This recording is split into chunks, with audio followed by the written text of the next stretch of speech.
Hello friends, എല്ലാവർക്കും മറ്റൊരു പുതിയ വീഡിയോയിലേക്ക് സ്വാഗതം. It's me Akhil Satheesh and welcome to Akhil Satheesh world. എക്സാമുകൾ അടുക്കുകയാണ്.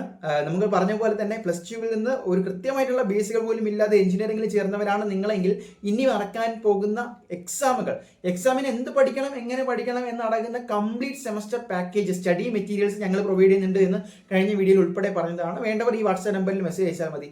പക്ഷേ ഇന്ന് ഈ വീഡിയോയിൽ നമ്മൾ നോക്കാൻ പോകുന്നത്, നിങ്ങൾ പരീക്ഷയ്ക്ക് ഇനി എത്രയൊക്കെ പഠിക്കാതെ പോയാലും ആ പരീക്ഷയിൽ ചെന്ന്, ആ എക്സാം ഹോളിൽ ചെന്ന് പണി വാങ്ങിക്കാതിരിക്കാനുള്ള കുറച്ച് കാര്യങ്ങളാണ്. ഒരിക്കലും നിങ്ങൾ K2വിന്റെ എക്സാം ഹോളിൽ ചെയ്യാൻ പാടില്ലാത്ത ചില കാര്യങ്ങളും, അങ്ങനെ ചെയ്താൽ നിങ്ങൾക്ക് ഉണ്ടാവുന്ന ചാൻസ് ഉള്ള ചില കാര്യങ്ങളുമാണ്. അതുകൊണ്ട് വളരെ സീരിയസ് ആയിട്ട് തന്നെ എടുക്കുക, മാക്സിമം ഷെയർ ചെയ്യുക. നമുക്ക് കാര്യത്തിലേക്ക് കടക്കാം. നിങ്ങൾ ഇനി എഴുതാൻ പോകുന്നത് ഒരു യൂണിവേഴ്സിറ്റി ലെവൽ എക്സാം ആണ്. ഇതുവരെ നിങ്ങൾ എഴുതി തീർത്തത് സ്കൂൾ ലെവൽ എക്സാമുകളാണ് എങ്കിൽ അങ്ങനെയല്ല. യൂണിവേഴ്സിറ്റിയുടെ ചില ചട്ടങ്ങൾ എന്ന് പറയുന്നത് വളരെയധികം സ്ട്രിക്റ്റ് ആണ്. അപ്പോൾ അതിന്റെ യൂണിവേഴ്സിറ്റിയുടെ ചെയർമാൻ അല്ലെങ്കിൽ വൈസ് ചാൻസലറായിട്ട് വരുന്നത് നമ്മുടെ ഗവർണറാണ്. ആ രീതിയിലുള്ള പ്രശ്നങ്ങളൊക്കെ നമ്മൾ കണ്ടതുമാണ്. അപ്പോൾ K2 എക്സാം ഹോളിൽ നിങ്ങൾ കൃത്യമായിട്ട് പോകുമ്പോൾ നിങ്ങളുടെ ഹോൾ ടിക്കറ്റ് ഉണ്ടാകും, നിങ്ങൾക്ക് അലൗഡ് ആയിട്ടുള്ള ചില ഇൻസ്ട്രക്ഷൻസ് ഉണ്ടാകും. അതോടൊപ്പം തന്നെ നിങ്ങൾക്ക് ചില കാൽക്കുലേറ്റേഴ്സ്, ചില സ്പെഷ്യൽ ടൈപ്പ് കാൽക്കുലേറ്റേഴ്സും, ഈ പ്രോഗ്രാമിംഗ് ടൈപ്പ് കാൽക്കുലേറ്റേഴ്സ് ഒന്നും അലൗഡ് അല്ല.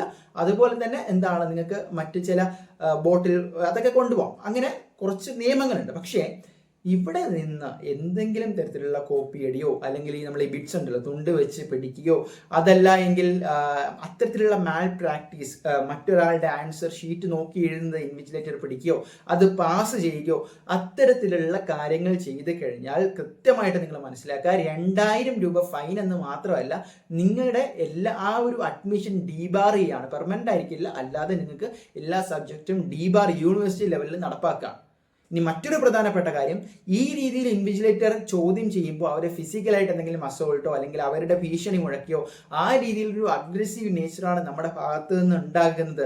അതുമല്ല എങ്കിൽ കൂടെ പഠിക്കുന്ന ഒരാളുടെ ക്വസ്റ്റ്യൻ എഴുതിക്കൊണ്ടിരിക്കുന്ന ആൻസർ ഷീറ്റ് വലിച്ചു കയറുകയോ അങ്ങനെ എന്തെങ്കിലും ഭയങ്കര ഡേഞ്ചർ ആയിട്ടുണ്ടെങ്കിൽ പെർമനന്റ് ഡീബാറിംഗ് മാത്രമല്ല, പോലീസ് കേസുമാണ്. പോലീസ് കേസ് എടുക്കുന്ന അധികാരമുള്ള നടപടികൾ തുടങ്ങും. അപ്പോൾ ഈ രീതിയിൽ യൂണിവേഴ്സിറ്റി ലെവൽ എക്സാം പോകുമ്പോൾ മോൾ പ്രാക്ടീസ് ഒന്നും ചെയ്യാതിരിക്കുക. മാക്സിമം കൃത്യമായിട്ട് പഠിച്ച് തന്നെ എഴുതുക, അല്ലെങ്കിൽ അറിയാവുന്നത് എഴുതുക. സപ്ലി എന്തായാലും ആദ്യം തന്നെ വരുത്തി വെച്ചാൽ അതൊരു വിന തന്നെയാണ്. അതുകൊണ്ട് കൃത്യമായിട്ട്, നിങ്ങൾക്കറിയാം പാസ് മാർക്ക് വളരെ കുറവാണ്.